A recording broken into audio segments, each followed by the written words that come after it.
Welcome to the Salmon Runs YouTube. Enjoy the video. You start by making removal safe and controlled.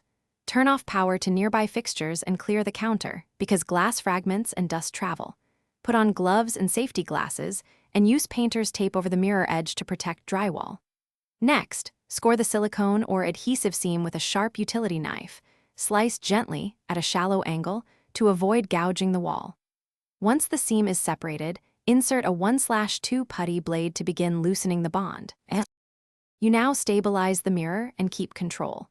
Attach a strong suction cup near the center for a handhold, and have a helper if the mirror is larger than 24x36. Insert thin shims or a length of braided fishing line behind the mirror, sawing in a steady motion to cut the remaining adhesive. This avoids concentrated force.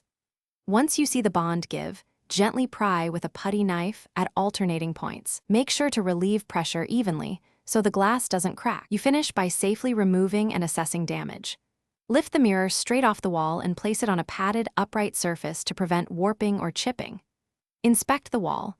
Scrape off remaining adhesive with a putty knife, sand smooth, and apply a small drywall patch where anchors or glaze damaged the surface.